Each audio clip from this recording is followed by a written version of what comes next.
Grab your popcorn, grab a drink, grab your broom. Indeed, it is time for the Witches Movie Coven. Witches, talking about witches in movies. My name is Patti Negri. I am one of your hosts. Let me introduce you to our other four hosts. The wonderful Heather Greene, who did write the iconic book about witches in movies. Richard-Lael Lillard, fellow witch, all of us. Courtney Buckley, and sitting in for Jason Mankey. That is not Jason Mankey whatsoever. That is Chad Hatter. Thank you. Should I separate them? Should I put them together? You can say it all together as all one word. Chad Hatter is totally fine. Okay, or Chad Edward Lee Everett, Instagram at Chad Hatter. Which is a mouthful. Anyway, so we were not here last week. We thank you guys for coming back this week. And tonight we are talking about an older movie, a George Romero movie, Season of the Witch. I've been watching up until minutes when we came on here. But as usual, let's start with Heather, our expert on all things movies, to give us a fill-in, shall we? Okay, well, I'm going to first preface this by saying this is absolutely one of my favorite witch films in American film history, and everyone needs to see this because it's so different and so important, and just a very a breakthrough in many ways when it comes to the representation of witches, and I'll get into that. But so this is an early 70s movie, and so historically, contextually, we'll just place it in time. This was made after the production code limitations were taken off. So what I like to say is in 1969, when the regulations were disbanded, all hell broke loose in Hollywood, and I love saying that because it's quite literal. After the 1969, we had the first one, Rosemary's Baby, and then it was so successful, just a string of occult movies, witch movies. So like I say, most of the witch movies were based on the practice of Satanism, evil, et cetera, repeat, and rinse and repeat again, all through the early 70s. Most of these movies were not as good as Rosemary's Baby, I will say that. Most of them are B movies, but sometimes there's just really nothing better than a B horror movie. I mean, that's just reality of it, you know. Even a C-level horror can be quite fun and laughable. But this movie is a low-budget film made by the director Romero, who's more famous for his zombie movies. You might have watched those, but this was previously made, and it was a low-budget film. It is one of the few witch films of the era that one uses witchcraft ritual that's actually from real witchcraft books. It also is one of the few very feminist films. It has a feminist thread that interprets witchcraft as a way for women who were stuck, abused, and otherwise oppressed to get out of it. So you see something very different in this film. And I'll stop there and we can start chatting about how much we all love this movie, right, guys? Anybody want to look at Courtney? I'll tell you what I do love about this film. First of all, I want you to notice my 70s makeup. And I'm a Catholic witch, and I have to run down and get more ashes, as he says in the film. He's this abusive man who's abusive to his wife, and she comes home with the ashes on Ash Wednesday, and he says, "I got to get down to the church. I hope they didn't run out of ashes." So I, in honor of that, I made sure I have ashes on my forehead. But speaking of Rosemary's Baby, yes, that was 1969, and this I love because they make a lot of references. The neighbor witch, she says, "Oh well, whatever you do, if the chocolate pudding tastes chalky, don't eat it." And she says, "What? Oh, it's a Rosemary's Baby thing." And then of course, the other thing that I love too is that the fellow that she ends up by seducing with witchcraft. He always says, "Well, you're trying to seduce me, Mrs. Robinson," which of course is from The Graduate. So the movie buff in me went, "Ha!" Did the witch buff in you do the same thing at all during some of the rituals? Well, there were, yeah. I love the rituals as she's calling upon the winds. I went, okay, yes, I understand that. As she's calling upon the will, yes, I understand that too. The witch parts I really loved. There was a lot. The dream sequences were a little difficult to understand. The marijuana, I get it, but it was really hard to distinguish what was reality. But I do think, like you said, it is very important, this film. And I also, it is feminist. She was being an abused wife, and we are coming out of the age where that was not something that anyone really wanted to see on. People still don't want to see it on television, but it was not portrayed. And most things were sort of wanting to be a little bit like the Brady Bunch, and they wanted perky and happy, and the Partridge Family, and this showed her sort of, she was abused and she was trying to cope with it. And how does she cope with it? She turns to witchcraft. I So, think like, I'm gonna have Courtney to should give this tell us another about the chance. movie that she watched. Because I think everyone at home needs to know what this poor child went through. Yes, Courtney, go next. Hold on. Now, I got on here and I was like, no, wands down. This was terrible because I had a traumatic experience with this. I feel now very guilty. Like, I should try to give this a third chance. I tried watching this movie twice. I fell asleep both times. When I sat down to watch it, I was like, oh, I'm definitely going to love this, because the scene in the beginning where they're like literally using like someone's $90 handheld camera to film like branches, like smacking her in the face, I was scream laughing. I thought, this is great. This is just the kind of movie I want. I saw the chocolate pudding part, whatever, but it all gets a little foggy, and then I fell asleep. And then I woke up right before we started the show to a movie that looked very similar. The people looked very similar. And then it was this horrible, triggering, like, ridiculous movie. And I was like, why would they make me watch this? This is so horrible. So I was like mad, and I got on here and I was like, everyone's like, didn't you love it? And I was like, no. And then seconds before coming live, I realized that I had slept through the end of one movie and started another movie. And that movie, friends, was called The Witch Who Came from the Sea. So I woke up to this. But I need everyone at home to understand, she's underselling the way that this was presented to the rest of us. Because she swept into the thing and was like, this movie had this horrific scene that I had to see, and blah, blah, blah. And everyone's like, I love this movie. I love this movie. And she had this look on her face of just not only perplexion, but also deep-seated concern for these people that she's choosing to associate with. And there was a solid... And there was a mermaid, and she had. I'll tell you. So this is. Yeah. I woke up and I'm like, they're like, you watched the wrong movie, and I'm like, no, I didn't, because the branches in the face, like, this is the thing. But then it gets to this point where this crazy lady has this mermaid tattoo, and she's trying to use a razor blade to shave it off.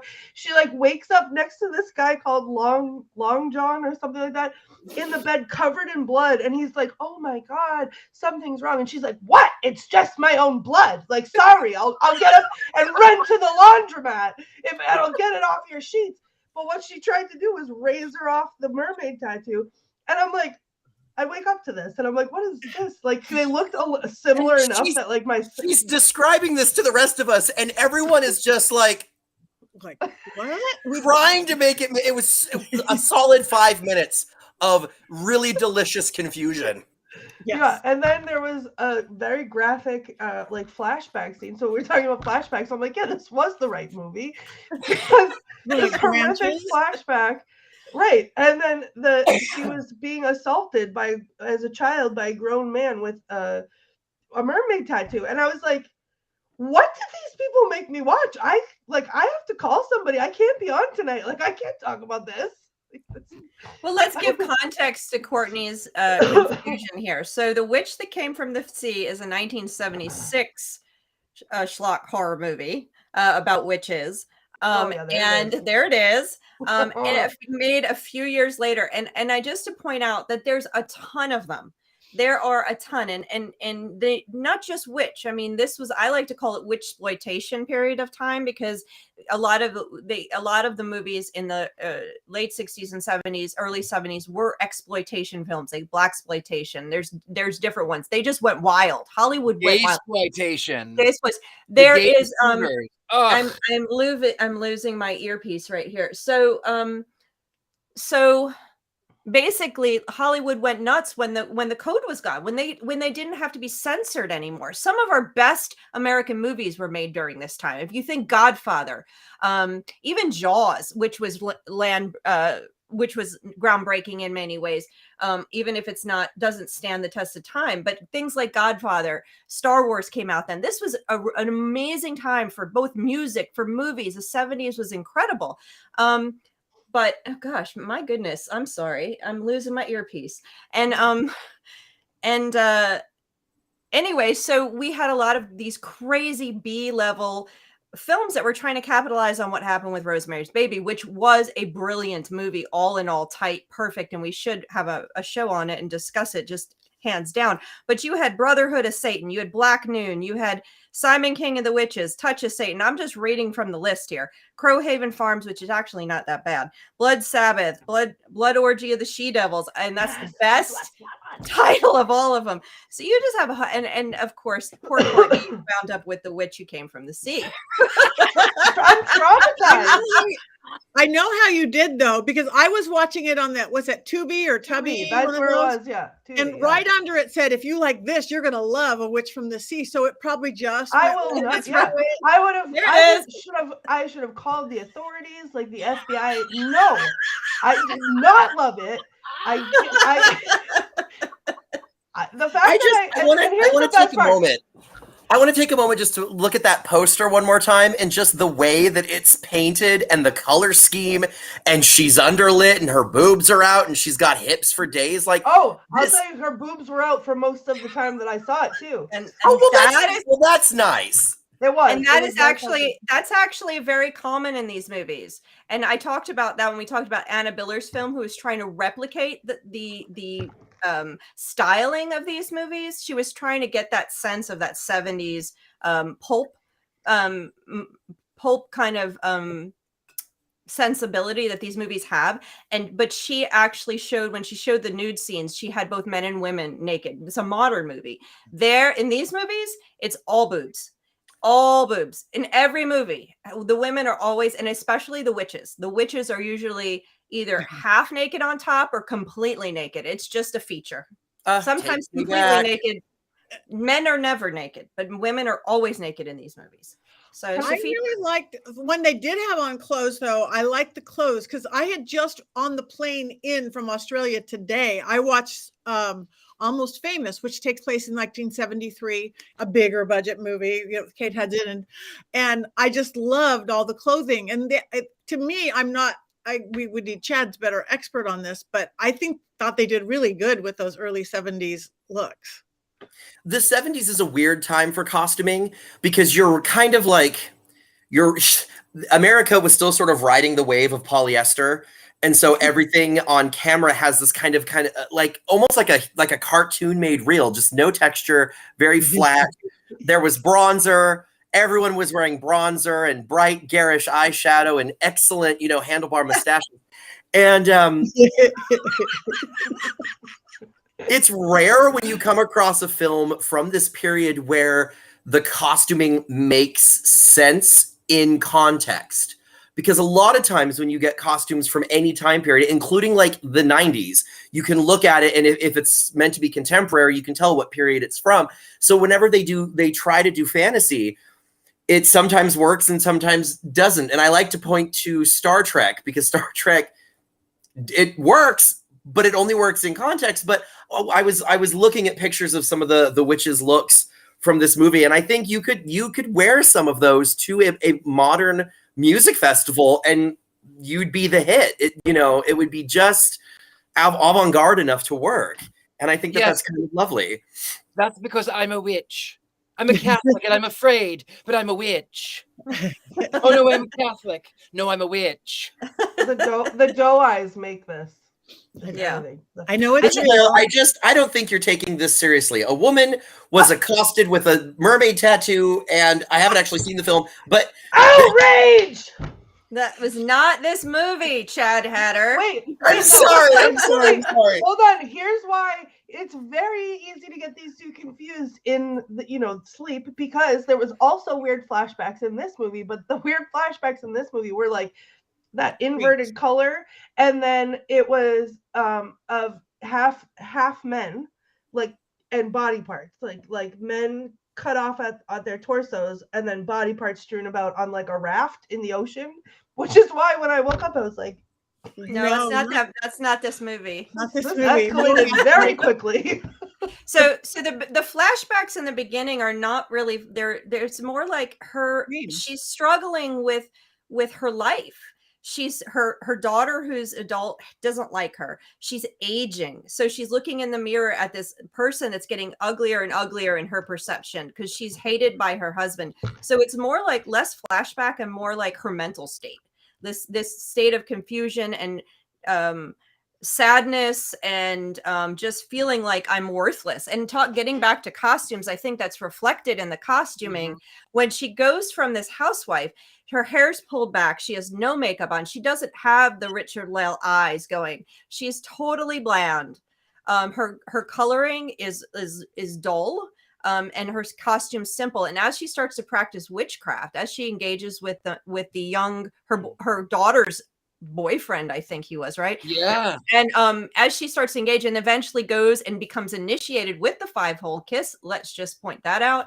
And then she goes through that, and then at the end, when you see her in the final scenes, her hair is as big as a 70s hair is going to get. She's got the makeup, she's got the colors, and she says, I'm a witch.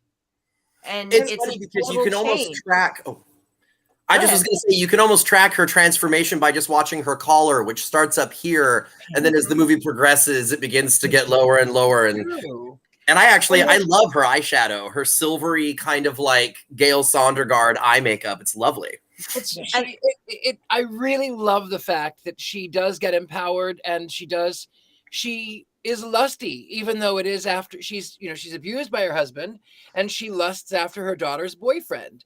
But her daughter's boyfriend isn't using him, so she might as well, Exactly. I thought the only thing in the beginning, I liked the sex part. I liked all that. In the beginning, I thought, because it was a bit slow paced, they took too long to show how much of a bored housewife she is. But then into it, it just made me that much more feel her frustration. Had I not going, oh, we're starting in an hour, I probably wouldn't have minded that much going, get to the witchcraft, because it made me feel that frustration for her. And that's when I like a movie. I also just love how, sorry. I was going to say, Patty, I agree with you. When the first time I watched it, I was like, that first scene, I was like, did I miss something at the beginning? Like, I had to reply, go, what's going on here? I was so confused. So it took a little bit of time to kind of get into it. It is a B film. It had a very low budget. And it actually was marketed after he made it, which was, it was his passion to make.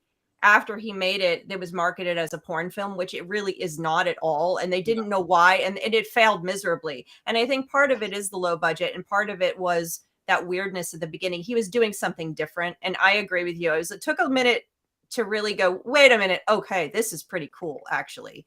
So some movies are like that. And like Courtney, I watched it twice before falling asleep. And I watched maybe even 3 times before.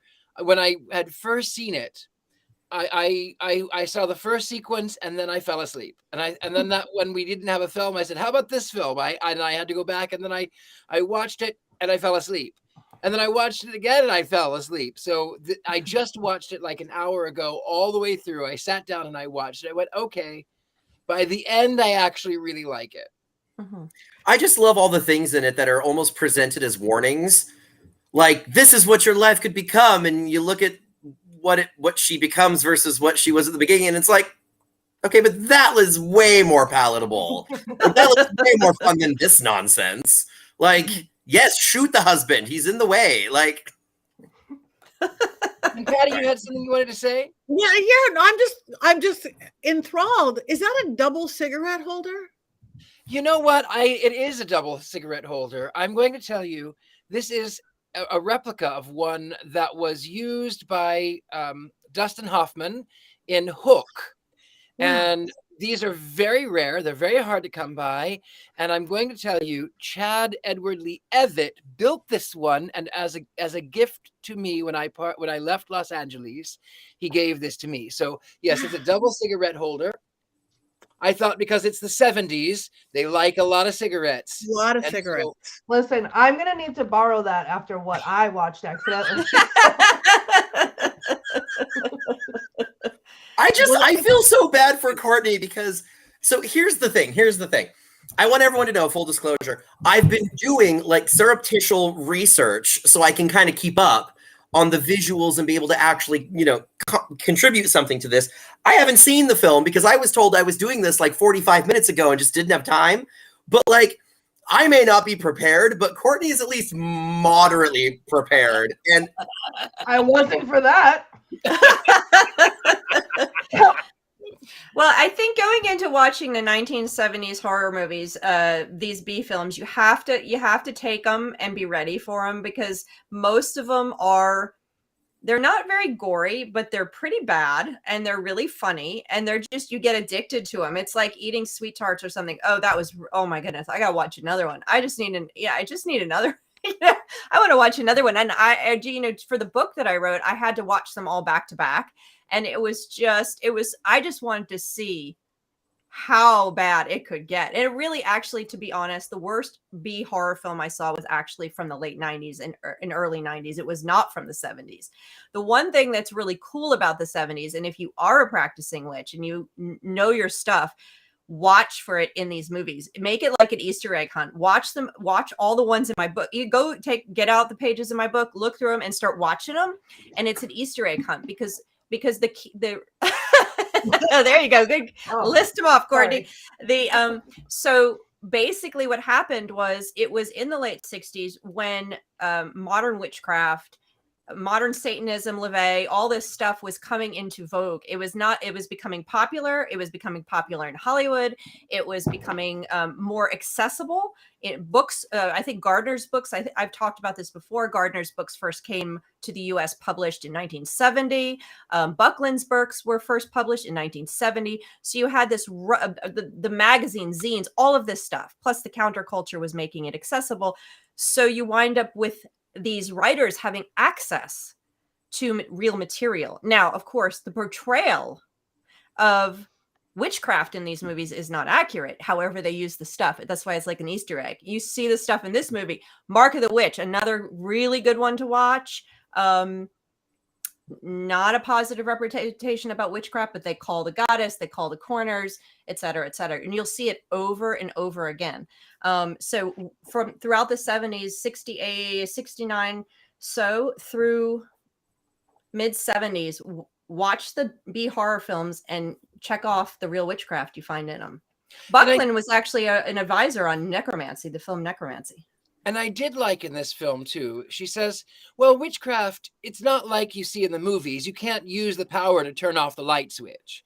I think is what it was. I may have misquoted that, but you can't twitch your nose and make it happen. Mm-hmm. And then she goes on to explain it's about intention. And you wanted it. And that's why it happened. You wanted it. I want to piggyback on what Heather said, which is just, I really enjoy when the magic that's being presented is so hokey, but it's surrounded by real ephemera, because the last time we were here, we touched on the Wicked Witch of the West. And when you look at her castle set in her tower, it's filled with accurate ephemera. There's the 5-point star, chalices, mortar and pestle, herbs, incense. It's wonderful when the people who are making the environment do the research and make it as real as possible. And there's a really great, I know you said you didn't want to talk about bed knobs and broomsticks, but I do want to mention real quick that I love how the magic in that movie is very hokey, and yet there's a distinct lack of ephemera. She's got her big thing of like, poisoned dragon's liver in her jars of, pickled preserves and stuff like that. But it doesn't, other than her broomstick, it doesn't get too terribly hokey. It's weirdly grounded for something as kind of ridiculous and chanty as it gets. But what's really remarkable is Disney did the same. I mean, the Evil Queen also, when you see her, the way they animated her dungeon, she's got all the correct ephemera. It's marvelous. It's wonderful. It's absolutely wonderful. They rarely ever use it on camera, but it's wonderful.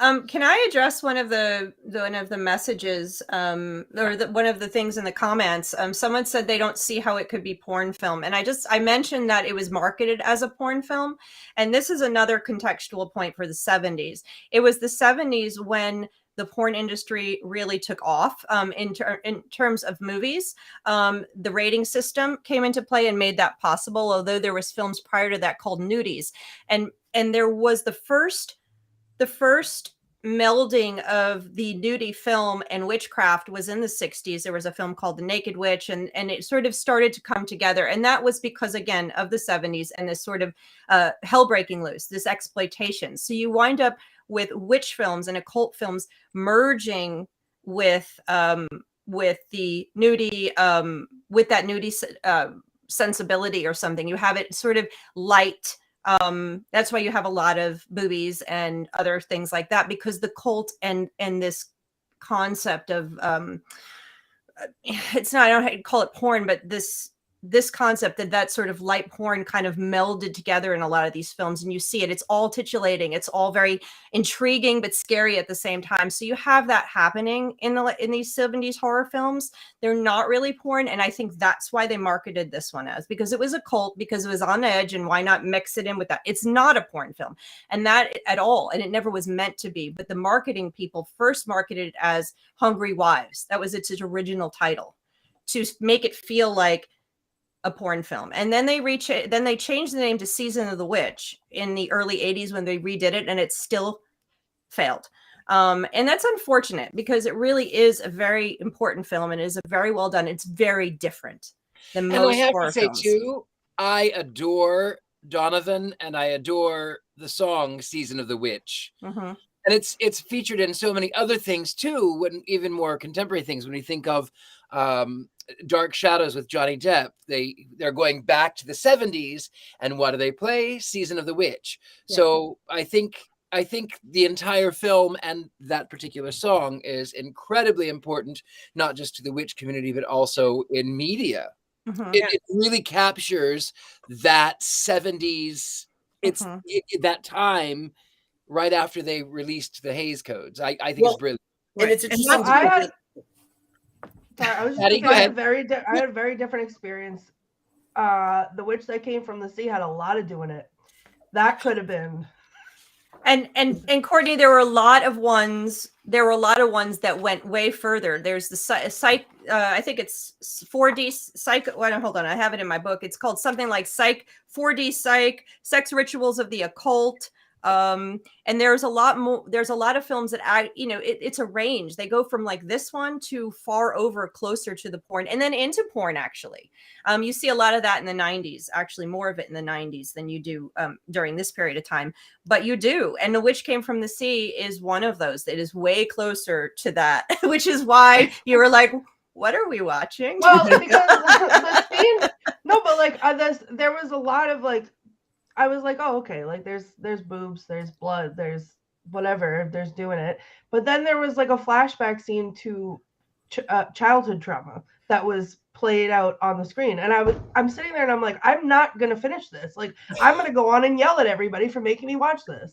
My clue should have been that it was 3 hours after I started. No, the people looked the same. And I just thought it had evolved. 3 hours later. 3 hours later. And I was like, this movie's kind of long. Like, I actually had a moment where I was like, Tubi must play a lot of commercials, like for it to still be going.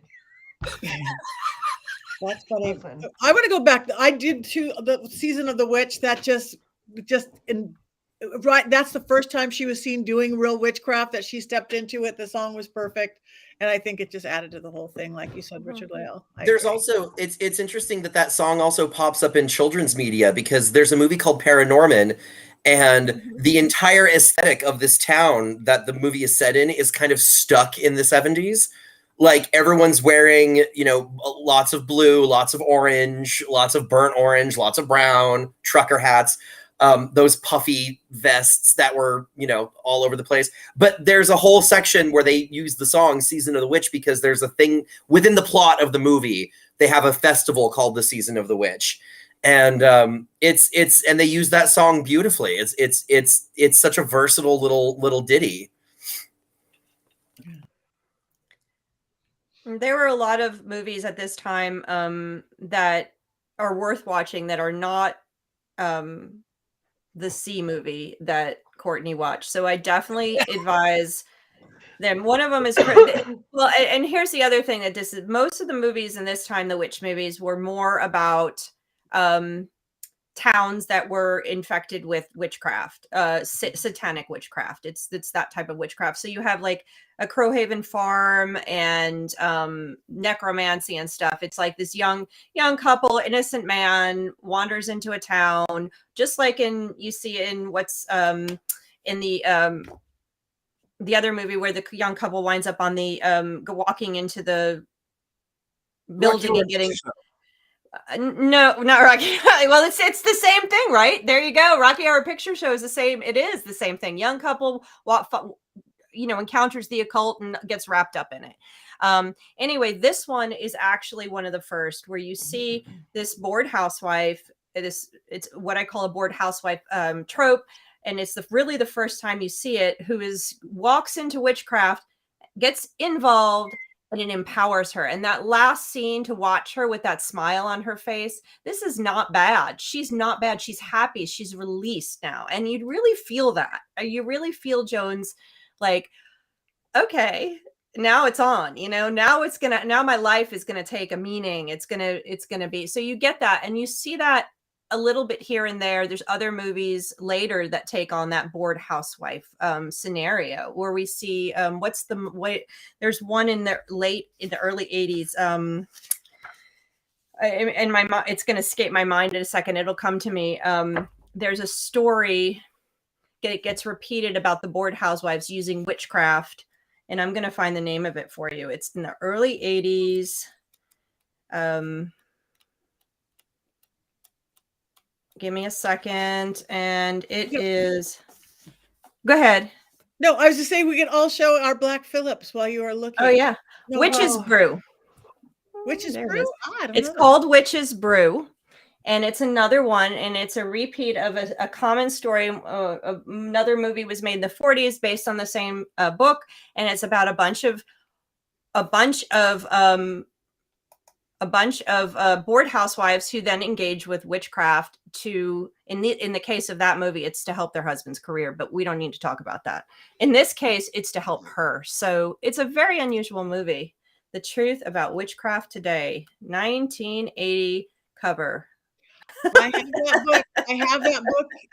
I have every Scott Cunningham book. I think so. Lined up across my shelf. That was one of my first in the 80s. Well, the book used in this one is Paul Huston's. Do you have Mastering Witchcraft? I don't know. I probably do. Yeah, it is super old. It's like 69 or 70. That's the one she's using in the book. She's actually using his words in that. It's pretty cool. It's pretty amazing. It is. I mean, is it one that you would watch more than once? Only if you fall asleep like Courtney and I did twice?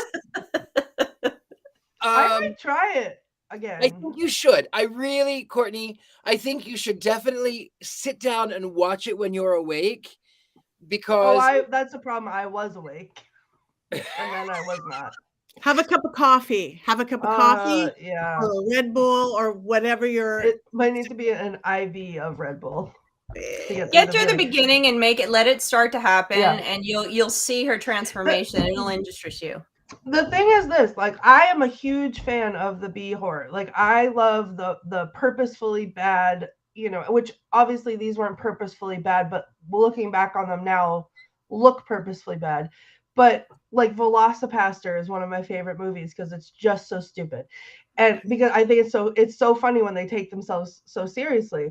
So watching this, the beginning sequence where it's cutting from the husband or whoever he was walking ahead of her, and then her face all cut up, and like someone's literally taking a branch and like slapping her with it. Like, I was crying. I was like, this is gonna be the best movie.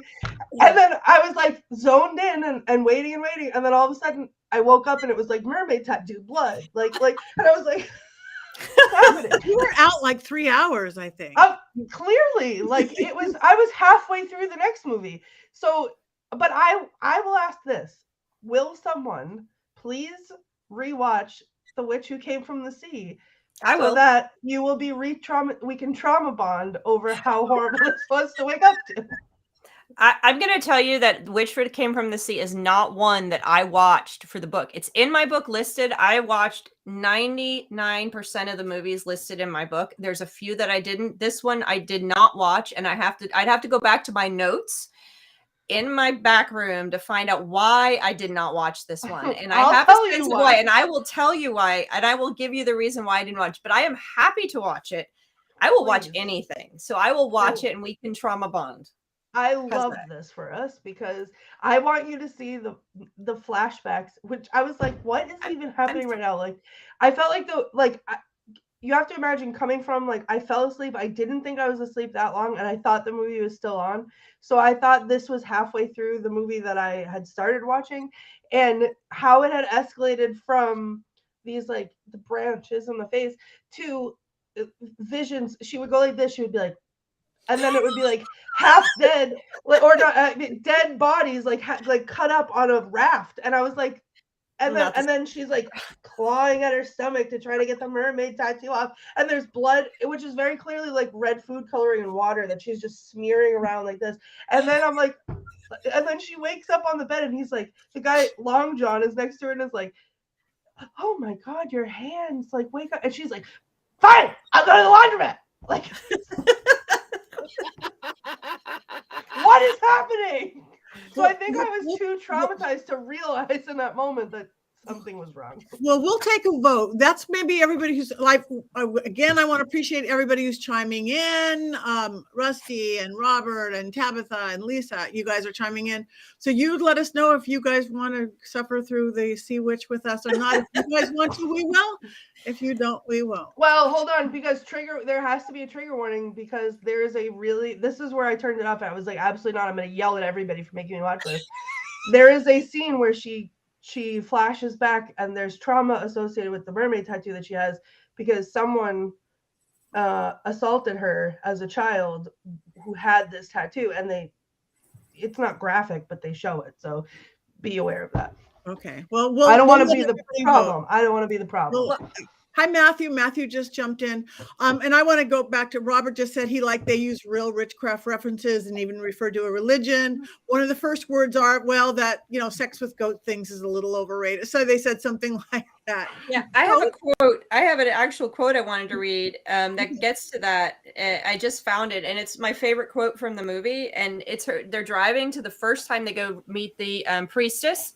And they're in the car, and it's the same. I think it's the same conversation they have about the where she mentions not to eat the pudding if it's chalky. That conversation. And Shirley, the friend, says when they're talking about witchcraft, she says the religion offers further a retreat from the emotional women, repressed women, masculine women, and those suffering from personal disappointment and nervous maladjustment.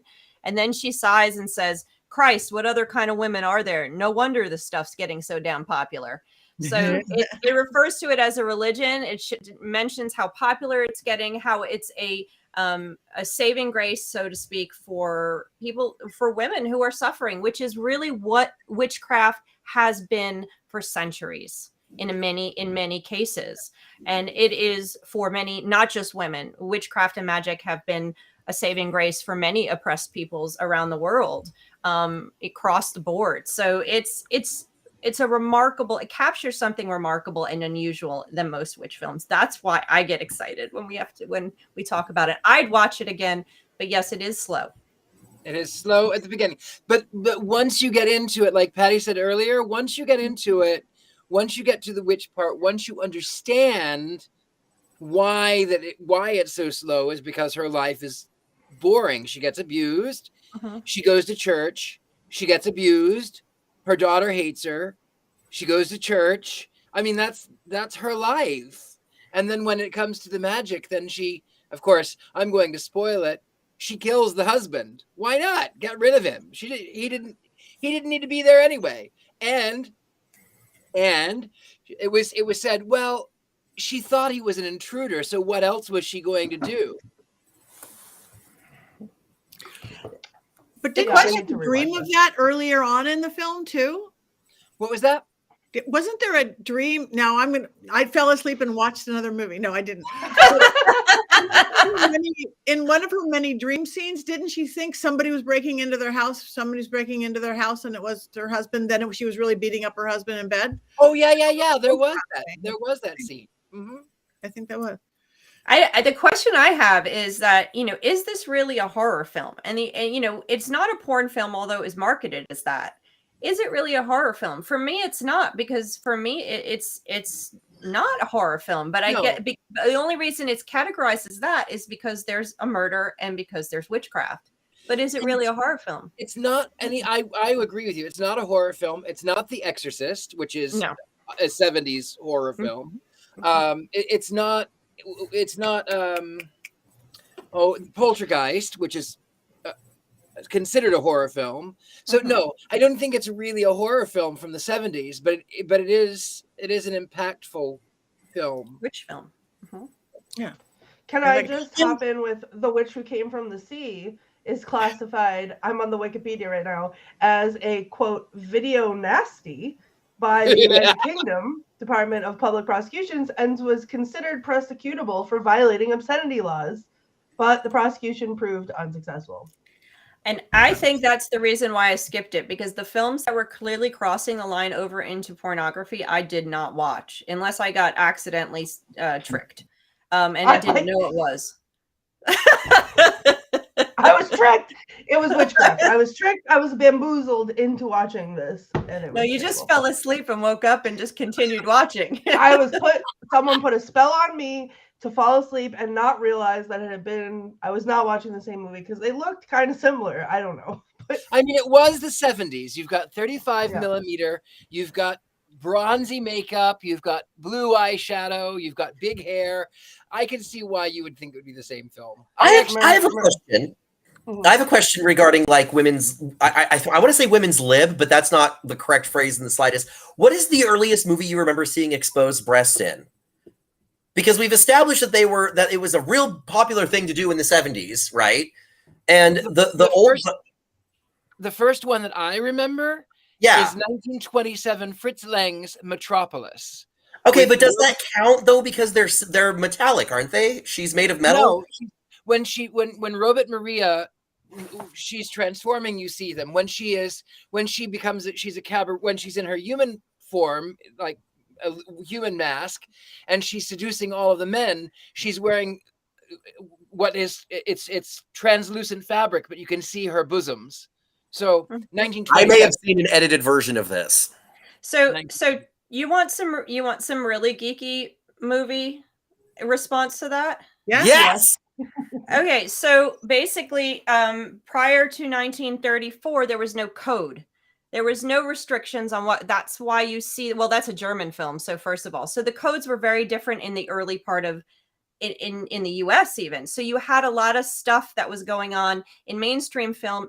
There's a lot more risque stuff in early silent films than there was in the golden era. Not necessarily what we would see in the 70s, 80s, and certainly not in the 90s, but you would see some exposure. And the very first film that had a nude mainstream actress was 1916, and that was an Australian actress who came to the US, and I think it was called Daughter of the Gods. And then she did another one called Neptune's Daughter of the Gods and Neptune's Daughter. I think are the two names of them. I list them in my book, but I think those are the two names. And she did full nude scenes. Now she had long hair and some of her body was covered, but you would see them occasionally during the silent era. Of course, when the production code was established in 1934, that was the end of that. You did not see anything at all. It was completely, I mean, women couldn't even wear like short skirts, for example. I mean, it was very restrictive. People don't understand how censored Hollywood was from 1934 to 1968. It was extreme. And it isn't until 1968 when the code drops. Now, I'm talking about mainstream films, indie films, private films, art house films. That's something totally different. Nudies, like I said, really got popular in the 60s before the code dropped. So you have some of that. The Naked Witch is 1961, but it's not a mainstream film. By Larry Buchanan. That's that film. But in 1968, it is until the code drops in 1968 when you start to see all hell breaks loose. You have sexploitation, blaxploitation, witchploitation, exploitation. Everything is on the screen. Anything they couldn't put on the screen prior to 1968 was out there for everybody to see. And I spoke about it earlier. One of my favorite exploitation films. It's not about witches, but it's The Gay Deceiver. I can't remember. I think it's 1970. I knew it. I knew that was the one. I knew you were going to say that. I love that film because, this is off topic, but they're trying to avoid being drafted. And so they get together and they are, oops, I just lost a ciggy. It's a good What thing did you learn? It's a good thing it's not lit. Anyway, and my favorite line is, "Oh, you're messing up my marigold. Oh, you're messing up my Peonies. My peonies. Peonies. You're messing up my peonies. They're not peonies. They're marigolds, you silly queen." My Well, God, I think she's right. They are marigolds. Well, I may not know my flowers. You can't say it. You can't say it. Say it. Say I it. may not know my flowers, but I know a witch when I see one, and that's not what it is. But we're family friendly. Let's go back to talking about boobs now. So for me, it was The Lair of the White Worm, and I remember watching it as like a preteen, like oh, this, it was late at night, it was AMC, it's horror, HBO, whatever I watched it on, and she comes out all white with her boobies out. I was like mortified that I was seeing this because I didn't think that was a thing that was allowed. I just want to say that. I have. Go on. No, I was just gonna say, I wonder, not just when the boobs came out, when boobs went from being real breasts to being like Pamela Anderson breasts. 70s. 80s. I have to tell you, even though it's such weird, like Barbarella and I mean, yeah, when the boobs become these sort of, it's very 70s. But on a naked woman, I really love to see. I love that 70s body. I think it's so weird and well, it's like a Botticelli painting. It's still real looking. It's not. It doesn't look fabricated quite yet. It's the same with men's bodies. That's why, if I may be so bold, that's why classic porn there's always a market for it, because there's just something about being able to look at a body and see the defects and the things that modern that they try to get rid of, and that they try to sell us on what isn't attractive, but it's real, and that's what makes it so engaging and lovely and wonderful. It's just like a Botticelli painting. I know a way to get rid of the defects is with a razor. If you get a tattoo, you let it go. Vent to the laundromat, Courtney. Fine, I'll go to the laundromat. I'll wash the sheets. I always wanted a 70s body, and so now I have two in the trunk of my car. Yes, that was humorous. The one thing about just to bring it back and watching these bodies and witchcraft, and I do a talk on this, is that there is a link in these movies between women's nudity and witchcraft. It's two things that we're not supposed to be on the screen, or not supposed to be on the screen, that then come onto the screen together. So you watch all these witch movies and these occult movies, and that's one of the reasons why the witches are usually half naked or completely naked. If you really enjoy watching witches walking around naked, Blood Sabbath is one that has it. A lot of these covens of witches, which are typically all women in a lot of these movies, the younger women are completely naked. And it's like you're seeing the priestess speaking, and she's probably half naked, and she's talking to men, in one case to a priest, I think in Blood Sabbath, and she's doing her thing, and she's controlling and doing, she's the evil character, and she calls her minions, and all these naked women come walking in. And I think it's Blood Sabbath where the naked women kill men. I think that's one of the things they do. They find a man and then kill him. I think that's Blood Sabbath. They all begin to run together after a while. Yeah, they all begin to run together, and then they cut the tattoo off with a razor, and then Courtney goes to the laundromat. That's 3 hours after you've watched all the others. Listen, if it wasn't so traumatized, I like I said, I had that thought. I was like, I looked at what time it was, and I was like, wow, Tubi must play a lot of ads if I'm still on this. And then the trauma. So then I was like, I can't even think about what time it is. This is horrible. I will say this though: if you want a movie from the 70s, I missed it. What was it? I'm so sorry. It said The Witch Who Came from the Sea. Courtney watched the wrong movie. That's the name of this episode. Courtney watched the wrong movie. Yeah, okay, I see it now.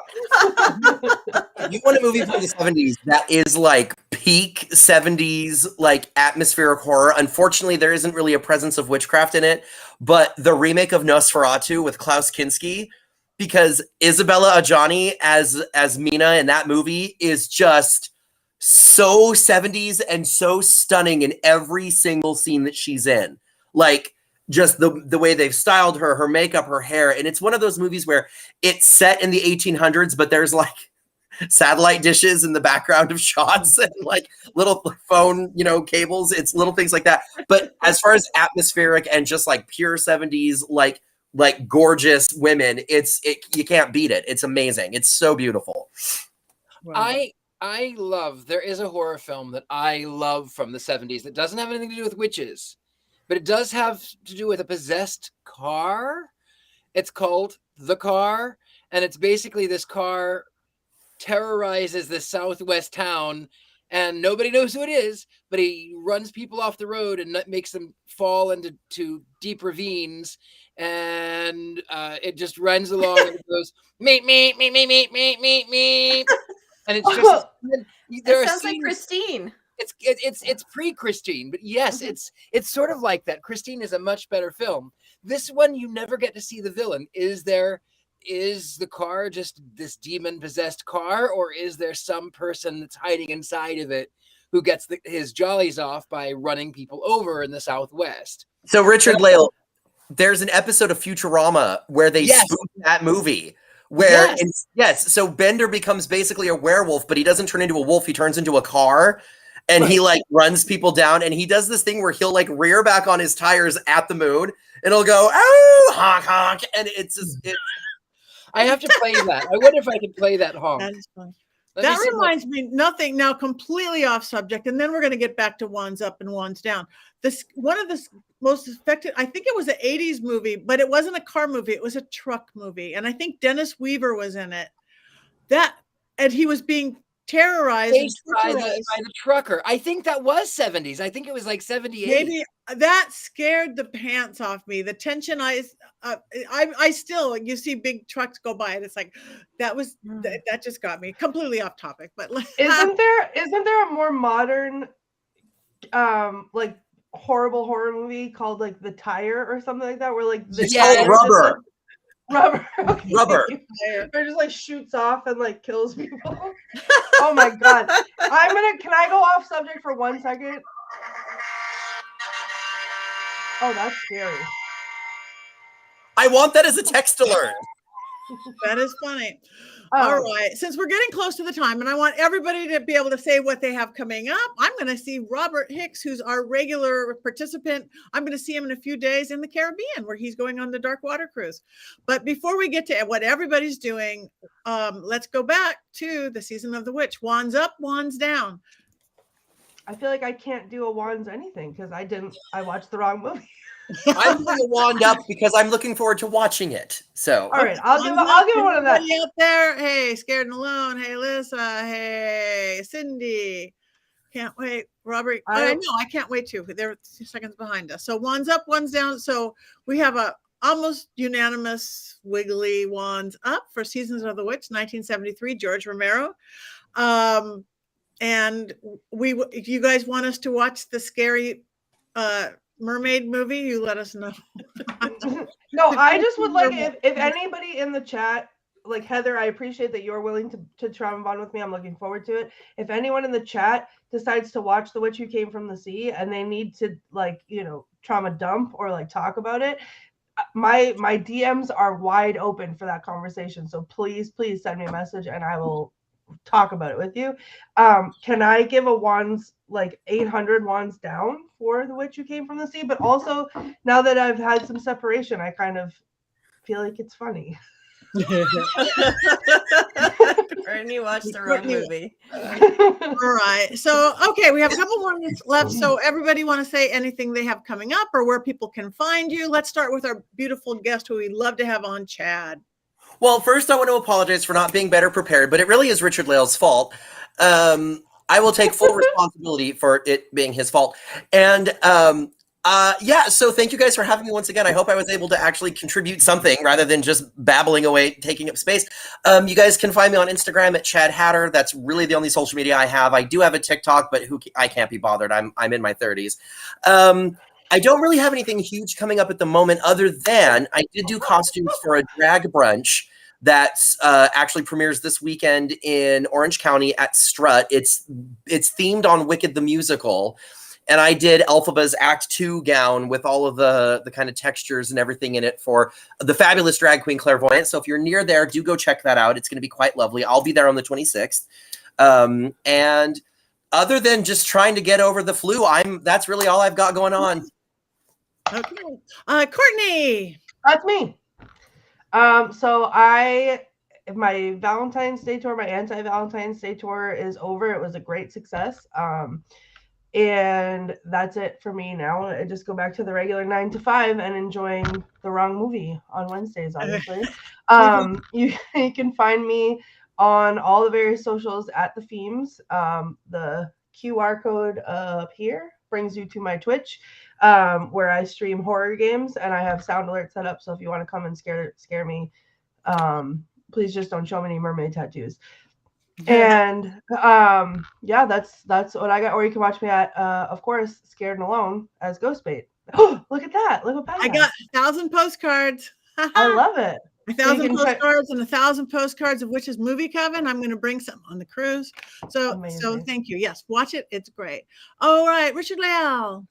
I am going to be at SatanCon in April. I'm really looking forward to that. It's going to be fun. It's in Boston, and maybe I'll be able to take Mr. Satan, and maybe I'll get to come and see Miss Courtney Buckley, and that would be lovely if I could. We'll see. I don't know. Maybe I won't get to take the car, but I'll still make a chance to come and see Miss Courtney Buckley in the flesh. I'll find you. I know you will. Otherwise, I'll be the different movie, and I'll have to go to the Just go see through. Oh, thank you. You can find me anywhere, thegentlemanpsychic.com, anywhere. Perfect. Heather. I am going to be in Minneapolis at Paginicon. That is March 16th through the 18th, I believe. It's a couple weeks away. It's a great conference. Pagans, witches, all kinds of people up in the Minneapolis area. Super fun. I'll be there along with meeting with a lot of my wonderful witchy authors that I work with in my day job. And then several weeks later, I'll be in Delaware at Sacred Space and Between the Worlds, another witchy conference. That's really fun. That's another 3-day fun event to gather with like minds in the occult community. So I'll be doing that. And there I will be presenting on various topics, including books, writing, authorship, and witches in movies. Yay. And so that's on the books for the spring. And I did go to the Cauldron 2 in St. Augustine, got to see the trees, the love trees, and the haunted tiles, and felt some spirits because it's the oldest city in the US and lots of haunted space. is there. It's going to be a really good fun place maybe one day. You can find me at heathergreene.net and what I'm doing if anything pops up. So you can always check me there and see me on Twitter and Facebook and the other socials. Okay, thank you. So you guys like them, follow them, like me, follow me. It just makes a difference. I don't know why. I am Patti Negri. You can get to all my right socials at pattinegri.com. I'm verified everywhere now. It is Patti.Negri on Instagram. Anything else is a fake. It's Patti Negri Psychic Medium on Facebook. But you can get there from there. You can get my book, Old World Magic for the Modern World. You can listen to my regular podcast, of which these folks are all on. Chad, we have to get you on too. The Witching Hour, which drops every Monday. Same producers, Pat and Christine. Rob, sorry. I'm leaving for the Darkwater Cruise in 2 days, and I will see, I know Robert Hicks is coming on it, and Wraith Chasers, and my partner in Paraflix, Natalie. And then I will get back in time to do the Parapod Film Festival in Santa Clarita, back home basically, and then I'm just on the road. So like us, follow us, go to our websites, because I've got 20 things I can't remember that they're on my list. If you want to come hang out with us, we like it. We do. And get your Can we say a happy belated birthday to our producer Rob? Yes, his birthday happy was last birthday, week. Rob. Happy birthday! Happy birthday, Rob. Happy birthday. All right, we're got a minute over. That's okay, because we have one more thing to do that witches always have to do, that and have Black Phillip. 1, 2, 3.